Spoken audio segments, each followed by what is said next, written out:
तो आज के YouTube चैनल में आप सभी का स्वागत है। तो बेटा कक्षा 10 विषय भौतिक विज्ञान। तो आज का टॉपिक है, पहला चैप्टर है प्रकाश क्या है। तो बेटा प्रकाश क्या है, प्रकाश की परिभाषा क्या है, तो इसके बारे में देखिए। प्रकाश क्या है? प्रकाश वह भौतिक साधन अथवा कारण है जिसके द्वारा हम वस्तुओं को देख सकते हैं।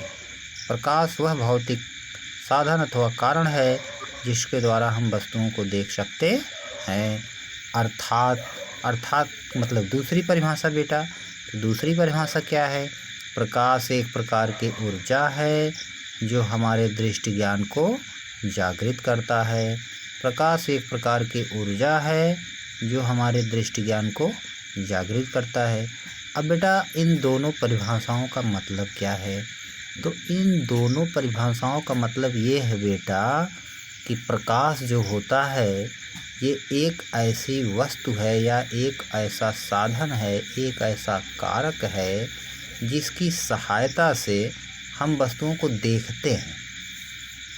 यानी कि बेटा कहने का मतलब ये है कि अगर प्रकाश नहीं रहेगा तो हम किसी भी वस्तु को देख नहीं पाएंगे। आप लोग अभी अंधेरे कमरे में चले जाते हो जैसे, तो आपको कोई भी वस्तु नहीं दिखाई देती है, लेकिन जब उसी में आप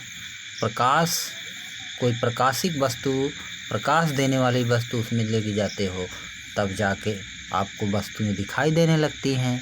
तो इसीलिए बेटा कहा गया है कि प्रकाश एक प्रकार का ऐसा साधन है जिसके द्वारा हम वस्तुओं को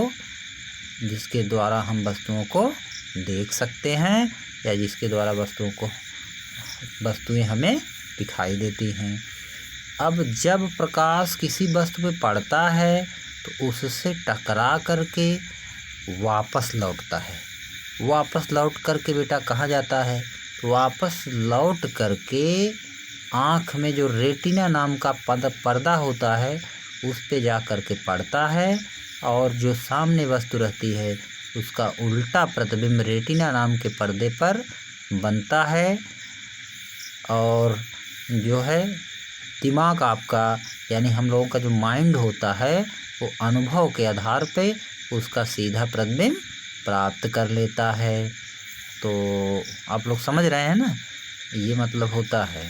तो प्रकाश एक प्रकार की ऊर्जा है जिसकी सहायता से वस्तुएं हमें दिखाई देती हैं। अब ये चीज़ हो गया, ये टॉपिक हो गया बेटा। अब उसके बाद हम चलते हैं प्रकाश के लक्षण पे। तो प्रकाश के लक्षण का मतलब होता है बेटा प्रकाश की विशेषता क्या है, प्रकाश की क्या विशेष क्वालिटी है, प्रकाश के गुण क्या हैं। तो पहला प्रकाश का जो लक्षण है बेटा, प्रकाश विद्युत चुम्बकीय तरंगों के रूप में चलता है। अब बेटा इसमें आया विद्युत चुम्बकीय तरंग। विद्युत चुम्बकीय तरंग का मतलब जैसे तरंगे होती हैं जो चलती हैं, एक स्थान से दूसरे स्थान तक बिना किसी माध्यम के गमन कर देती हैं। प्रकाश भी जो है एक स्थान से दूसरे स्थान तक बिना किसी माध्यम के गमन कर सकता है। अब बेटा निर्वात का मतलब होता है जहाँ पे हवा ना हो। तो निर्वात में बेटा प्रकाश की चाल जो है 3 × 10⁸ मीटर प्रति सेकंड होती है। अब इसका कहने का मतलब ये है कि 3 लाख किलोमीटर एक सेकंड में प्रकाश आपका चलता है।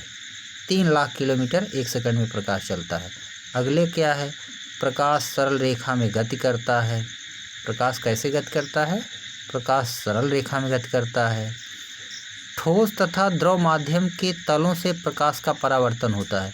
इसका मतलब है बेटा कि जब प्रकाश कोई ठोस वस्तु हो अथवा द्रव हो तो उससे टकराने के बाद प्रकाश जो है वापस लौट जाता है अपने उसी माध्यम में, अपने उसी दिशा में। अब अगला क्या है? यदि प्रकाश एक पारदर्शी माध्यम से दूसरे पारदर्शी माध्यम में जाता है तो उसका अपवर्तन हो जाता है। इसका मतलब ये है बेटा, जब प्रकाश पारदर्शी माध्यम का मतलब जैसे हवा हो गया, पानी हो गया, तो जब प्रकाश हवा से पानी में जाता है तो क्या होता है, उसका अपवर्तन हो जाता है। अपवर्तन का मतलब होता है प्रकाश आर पार निकल जाता है। अपवर्तन का मतलब आर पार चला जाना, पार चला जाना, पार हो जाना। तो प्रकाश जब हवा से पानी में जाएगा तो पानी को भी पार कर जाएगा, उसी को हम अपवर्तन कहते हैं। ये मतलब हो गया। अगला क्या है, प्रकाश की तरंग दैर्घ्य। तो तरंग दैर्घ्य का मतलब होता है बेटा, जो प्रकाश की तरंग होती है वह अधिकतम कितनी दूरी तय करती है।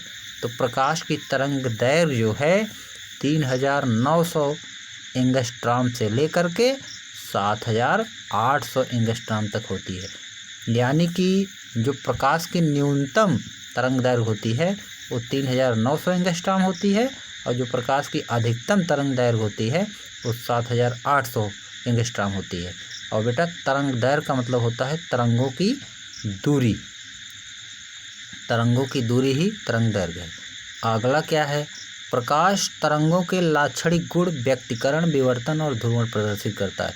तो ये बेटा 7वां प्रॉपर्टी है, 7वां लक्षण है प्रकाश का, कि प्रकाश के अंदर जो है व्यक्तीकरण का गुण होता है, विवर्तन का गुण होता है और ध्रुवण का गुण होता है। अब बेटा व्यक्तीकरण क्या है, विवर्तन क्या है, ध्रुवण क्या है, इसके बारे में हम अपने अगले वीडियो में या आगे आपको अन्य वीडियो में बहुत अच्छे तरीके से बताएंगे। ठीक है, ठीक।